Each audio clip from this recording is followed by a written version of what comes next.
বিসমিল্লাহির রহমানির রহিম। আলহামদুলিল্লাহ, সমস্ত প্রশংসা মহান আল্লাহ পাকের, যিনি আমাদের আদি পিতাকে পুতুল রূপে সৃজন করে তার নিজ ভাণ্ড থেকে আত্মা দিয়েছিলেন। আদি পিতার সেই আত্মা পেয়ে আত্মায় আত্মবান হয়ে মহারবের প্রশংসায় বলে উঠেছিলেন আলহামদুলিল্লাহ। আমরাও সেই অনাদিকালে সেই পিতারই মতো আকার সুরতের মানুষ হতে পেরে যার যার নিজ নিজ আকার সুরতের দিকে লক্ষ্য করে একবার বলে উঠি আলহামদুলিল্লাহ। আলহামদুলিল্লাহ। অতঃপর যে নবীন নবুয়তে আমরা এসে হাজির হয়েছি, তিনি হলেন বিশ্ব নবী, সকল নবীন নবী, সকল কুল মাখলুকাতের নবী এবং এই ইসলাম ধর্মের প্রচারকারী এবং প্রতিষ্ঠাকারী সেই নবীর শানে একবার খাস দরুদ শরীফ পাঠ করি। আল্লাহুম্মা সাল্লি আলা সাইয়্যিদিনা মাওলানা মুহাম্মাদ ওয়াসিলাতে ইলাইকা। উপস্থিত আমার প্রাণপ্রিয় মুর্শিদ এবং দিনী জিগর হেদায়েতি ভাই ও বোনেরা এবং আজকের জালসার মধ্যমণি আমাদের জাহাঙ্গীর আলম, আমাদের বাবার হুকুমত তার উপরে রয়ে গেছে, তার মাধ্যমে সারা বিশ্বের মানব জাতিকে জানাই সালাম, আসসালামু আলাইকুম। আজ সোমবার, প্রতি সোমবারের নেই আমাদের মুর্শিদ বাকের উদ্যোগে এই অনুষ্ঠান হয়ে থাকে। আজও সেই অনুষ্ঠান আমরা করতে চলেছি। আর সেই অনুষ্ঠানের সত্যতা, সেই আদর নূরের সত্যতা আমরা বিশ্বের মানব জাতিকে পৌঁছা দেওয়ার জন্য আমরা এখানে এসেছি। আমার মুর্শিদ পাকও দিয়েছে, আমাদেরকেও সেই দায়িত্ব দিয়ে দেওয়া হয়েছে যে তোমরা সকল মানুষকে মানুষ বানাবে, এটাই তোমাদের মূল লক্ষ্য থাকবে। তোমরাও মানুষ হবে, আর একজনকেও মানুষ করবে, এরকমই হুকুমত আমাদের পার রয়ে গেছে। এখন বিষয় হলো, আমাদের মুর্শিদ পাক ওফাত হয়ে গেছে। ওফাত হয়ে যাওয়ার পরে মূল বিষয় যেটা, সেটা হলো আমার মুর্শিদ পাক যদি ভিন্ন ভিন্ন করে দিত তাহলে 2, 4, 5, 10 বছর লাগতো তার এই ধর্মটা তোমাকে সঠিক করে দেওয়া। কিন্তু আমার মুর্শিদ পাকের ন্যায়ের বিচারে তোমার যে পূর্ণতা তাই একদিনে তোমাকে বুঝিয়ে দেওয়া হয়, যার কারণে মুর্শিদের প্রতি তোমাদের কোনো গুরুত্ব থাকে না। আজকাল অনেক জায়গা মুর্শিদগিরি করতেছে, তারা তোমাকে একবারে দিবে না, একদিন কালেমা দিবে, একদিন দরুদ দিবে, একদিন নামাজ দিবে, একদিন জ্যাকেট দিবে, একদিন তোমার ওই অন্য অন্য আরো যা আছে তা দিবে, এরকম ভিন্ন ভিন্ন করে দিবে। কারণ তোমাকে ওই বারবার ওই জায়গা নেওয়ার জন্য তোমাকে এগুলো ওই একবারে দিবে না, বারে বারে দিবে। কিন্তু আমার মুর্শিদ পাক তো তা করে নাই, যার কারণে আজ কারো কাছে কারো যাওয়া লাগতেছে না। কিন্তু মুর্শিদ পাক যে হুকুমত গুলো আমাদের কাছে রেখে গেল, সেগুলো আমরা সম্পূর্ণই ভুলে গেছি। তার কারণ আমার মুর্শিদ পাক বলেছে সপ্তাহে অনুষ্ঠান তোমরা চালিয়ে যাবে, মাসিক মাহফিল চালিয়ে যাবে, এরপরে 3টে বড় অনুষ্ঠান থাকে, সেটাও তোমরা পালন করবে। এটাই আমাদের মুর্শিদ পাকের হুকুমত ছিল, আমরা সেটা স্বীকার করেছি, এটা করব। এখন দেখি যে আমরা কেহই সেদিকে লক্ষ্য না করে আমার মুর্শিদ পাকের সন্তানগণের উপরে দোষ চাপিয়ে দিতেছি। তারা জায়গা বাসা রেজিস্ট্রি করে দেয় না, আমরা মসজিদ গড়াইতে পারি না, আমরা কমিটি করতে পারি না, আমাদের ইচ্ছাগত ধর্ম আমরা চালাইতে পারি না, এরকম ভিন্ন ভিন্ন মতভাব নিয়ে আজ আমরা ছিন্ন বিচ্ছিন্ন হয়ে গেছি। কিন্তু মুর্শিদ পাক যে ধর্মটা আমাকে দিল, সেদিকে যদি লক্ষ্য করি তাহলে এগুলো একটাও আমার দেখার দায়িত্ব ছিল না। কে কি করলো ওটা আমার দেখবার বিষয় না। আমার একটাই চিন্তা ভাবনা থাকতো যে আমার মুর্শিদ পাকের হুকুম ছিল সপ্তাহে অনুষ্ঠান চালাইতে হবে। আজকে আমরা সবাই সেখানে এসে সেই অনুষ্ঠান চালায় যার যার মতো চলে যাব, যার যার ইবাদত শেষে করব, এটাই আমার মুর্শিদ পাক চেয়েছিল। কিন্তু আজ কোথায় আমরা? আমরা কি আমাদের ধর্ম আমরা পালন করতে পারিছি? কখনোই না। তোমরা নিজের কাছেই নিজের বিচার করো তোমার এমান দ্বারা, তোমরা কোথায় আর আমার মুর্শিদ পাকের সেই অনুষ্ঠান কোথায়? তোমরা ভেবেছো এই জিনিস মুছে যাবে, কখনোই সম্ভব নয়। সত্য কখনোই চাপা রাখা যায় না। ও যত বড় চাপা দেও না কেন, ও ওভাব করে বের হয়ে যাবে, সত্য সামনে এসেই দাঁড়াবে। তাহলে আমাকে কি করছে? আমাকে কি এইগুলো দেখার দায়িত্ব দিয়েছিল? আমাকে আমার দায়িত্ব দিয়েছিল। কি করেছিল? সমস্ত নবুয়তি আত্মা আমার ভিতরে ভরে দিয়ে তাগরকে বেষ্টনী করে দিল। কি দিল? ফরজ করে দেওয়া হলো। এটা কার সম্পদ ছিল? ওই মাতা জেনোয়ারার সম্পদ ছিল। এই সম্পদ যে তোমার এই দেহবাণ্ড, তোমার মাতার এই দেহবাণ্ড তোমাকে রক্ষা করতে হবে। কার দ্বারা? এই আদম নূরের আত্মা দ্বারা, এই ফরজ আত্মা দ্বারা তোমাকে এইগুলো রক্ষা করতে হবে। কোথায় তুমি? এখন কি রক্ষা করতে চাও?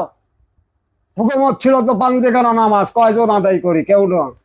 আমি তো দেখতে পারি না মসজিদে, কখনোই না। তাহলে তোমরা কোন ধর্ম পালন করো? তোমার মহারবের হাতে যে মিলন হবে, কিভাবে হবে? ওই ইবাদতের দ্বারাই তো হবে। সালাতে মেরাজ ঘটতে কার হাতে ঘটতে? সেই রবের সাথে মেরাজ ঘটতে। সালাতি করি না, তাহলে মেরাজ ঘটতে কি করে? আমি যত বড়ই সত্যবাদী হই না কেন, আমি মেরাজও দেখতে পারবো না, সেই রবেকেও দেখতে পারবো না। আমাকে সঠিকভাবে সেই ইবাদত গুলো করতে হবে। আমাকে কি করতে হবে? হালাল খানা খেতে হবে। 1,00,000 মতান্তরে 2,80,000 নবুয়তি আত্মা থাকে আমার ভিতরে। ওদেরকে পবিত্র খানা আমাকে খাওয়াইতে হবে। এটাই তো আদম নূরের হুকুমত ছিল। আমাকে সত্যবাদী হতে হবে, সত্য বলতে হবে, সত্য দেখতে হবে। এটাই তো হুকুমত ছিল। আমরা কি সত্য আছি? আমরা নিজেরা নিজেদের কাছেই আগে বিচার করি যে আমরা সত্য আছি কি মিথ্যার ভিতরে চলে গেছি। যখনই মিথ্যার ভিতরে চলে গেছি, তখন তো আদম নূরের কিছুই আমার কাছে নাই, আমি দেখতে পারি না। যার কারণে এত কিছু লেখি আমি। আমার তো লেখার দায়িত্ব নাই। আমাকে 5টা সত্য দেওয়া হয়েছে, এই 5টা সত্য আমাকে রক্ষা করতে হবে। আর কি করতে হবে? ওই আদম নূরের হুকুমত গুলো রক্ষা করতে হবে। এটাই আমার এখন মূল দায়িত্ব। কিন্তু সে দায়িত্ব থেকে আমরা সবাই বঞ্চিত হয়ে যাচ্ছি। কিন্তু তাহলে কি আদম নূরের এগুলো মুছে যাবে? কখনোই না। একজন না একজন দাঁড়াবেই, আদম নূরের সত্য বলতেই থাকবে। তুমি মানুষ বলতে করো কিছুই না, যতক্ষণ আদম নূরের হেদায়েত তুমি গ্রহণ না করবে, আর সেই হেদায়েতের যে সত্যগুলো আছে যতক্ষণ তুমি পালন না করবে, তোমার একটাও কিছু না। এটা তোমার বলতে করো কিছুই না। অতীতেও না, এখনো না। অতীতেও বাবা মার সম্পদ, তারা ইচ্ছা করলে আমাকে মারিয়াও ফেলাইতে পারে, বাঁচাইয়াও রাখতে পারে। ওটা বাবা মার সম্পদ। ওরা খেতার তোলেও কত বাবা মা মারিয়া ফেলা দেয়। আমাকে মুক্ত থাকতে হবে। আমার অন্য একটা হয়তো বা একটা কিছু আছে, যার কারণে আমার নিজের সন্তানকে আমার মেরিয়ে ফেলা লাগবে, তা আমাকে বেঁচে থাকতে হবে, এরকমও করে থাকে। তাহলে ওই সম্পদ তো বেবাকি মার, আর ওই সম্পদটাই তো আমাকে রক্ষা করা লাগবে। আর ওটা রক্ষা করবে লিলিজ আমার এই হেদায়েতের মাধ্যমে আমার সকল কিছু লেওয়া লাগবে। হেদায়েত না নিলে তো আমার একটাও না। আমি যতক্ষণ এই ইবাদত করতেছি, আমরা বুনি জাতি, বুনি মানুষের কোনো ইবাদত নাই। আমরা সৃষ্টি জাতি, গরু ছাগলও যা, আমিও তাই। ওরাও হেদায়েত লেয় নাই, আমিও লেই নেই। ওরাও যেভাবে চলে, আমিও সেইভাবেই চলি। কখনো গরুর রূপ ধরি, কখনো ছাগলের রূপ ধরি, কখনো কুকুরের রূপ ধরি, এক এক সময় এক এক রূপ ধরি। তার কারণে আমার একটাও আত্মা না, সব আত্মা নিয়েই আমি চলি। যে বেশি জয়ী হয় তার পিছনেই দৌড়ে। কিন্তু আদম নূর ওই সব কিছুই আমার ভিতর রেখে দিয়েছে, কিন্তু ওগুলো হেফাজত করবার কইছে কার দ্বারা? ওই আদম নূরের আত্মা দ্বারা। যে আত্মার নশ্বর হয় না, ওই এক জায়গায় থাকে। তুমি যদি ধরে রাখতে পারো তাহলে থাকে, আর না হলে ও থাকে না। ও কি আযাবের ভিতরে আসে? তোমার এই নবুয়তি আত্মা আযাবের ভিতরে আসে, বেলায়েতি আত্মা আযাবের ভিতরে আসে না। বাবা মার ভিতরেও যখন আনন্দে যায়, আবার বেরও হয় আনন্দে, আইসেও দেখে আনন্দর বাজার। ও কোনো আযাব খাইতে ওখানে ঢোকে না। আযাব তো খাটো তোমরা, তোমরা খাইতে ঢুকছো তাই তোমাকে খিদে লাগে, ওর খিদে লাগে না। ও জীবন্ত নূর, ও নূর যখন আছে তখন তুমি আছো, যখন থাকবে না তখন তুমিও থাকবে না। ওটা জীবন্ত নূর, ও নূরের মৃত্যু হয় না। তাই যে নূরের মৃত্যু হয় সেই নূরকে হেফাজত করতে হয়, আদম নূরের হুকুমত পালন করতে হয়। তোমাদের অলি আউলিয়ারা কি এগুলো দেখাইছে?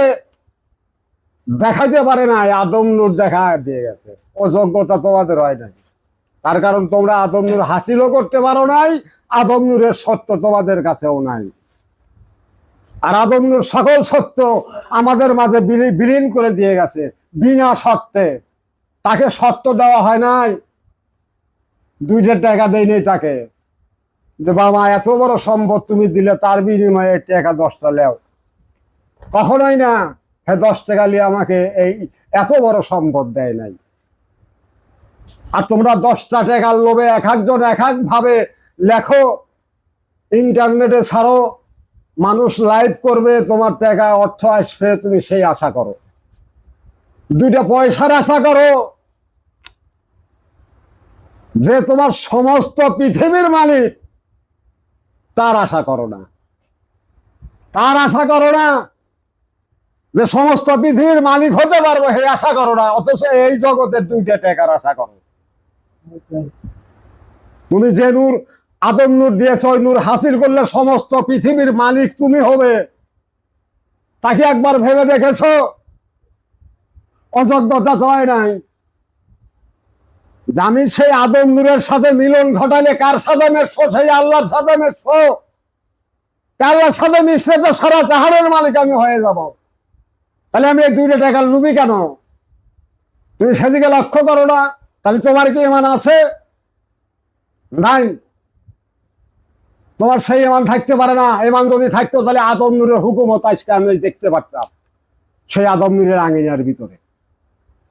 তারা গালি গালাজ মার ঢেল ইট পাটকল যতই দেখ না কেন, আমি এখানে আসবো, আমি সে বাণীগুলো বলবো, দেখি তো আমাকে ঢেল দেয় কি করে।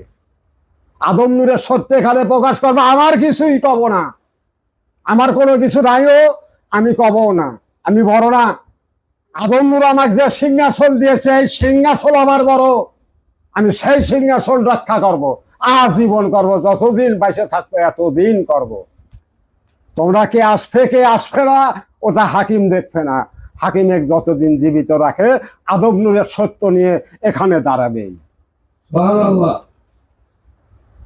আর বিশ্বের মানব জাতিকে জানাতেছি, যতক্ষণ তোমরা আদম জাতির হেদায়েত গ্রহণ না করবে, এতক্ষণ তোমরা কোরআনেরও কেহ না, আল্লাহর অস্তিত্বেরও কেহ না, তোমরা স্বর্গ নরক বলতে কোনো কিছুই জানো না, কিছুই জানো না। তুমি তোমাকেই জানো না স্বর্গ নরক কেবে দেখা যায় তাও জানো না। আর জানতে হলে এখানে আসো, এসে দেখো যায় কোনটা জান্নাত, কোনটা জাহান্নাম, কোনটা আমি, কোনটা আমার নবী, কোনটা আমার আল্লাহ, কাকে আমি ধরবো, কিভাবে চলবো, এগুলো সব দেখা যায় এখানে আসলে।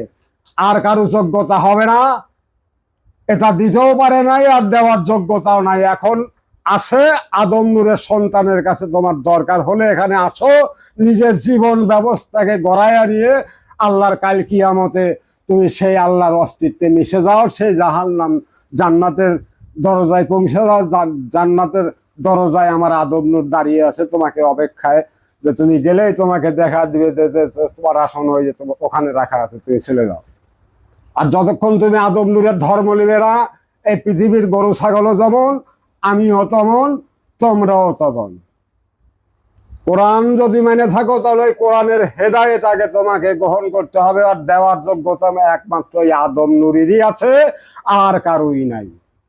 তার কারণে আদম নূর সকল সত্য জানে, আর জানে বলেই এই হেদায়েতের দায়িত্ব আল্লাহ তার উপরেই রেখেছিল।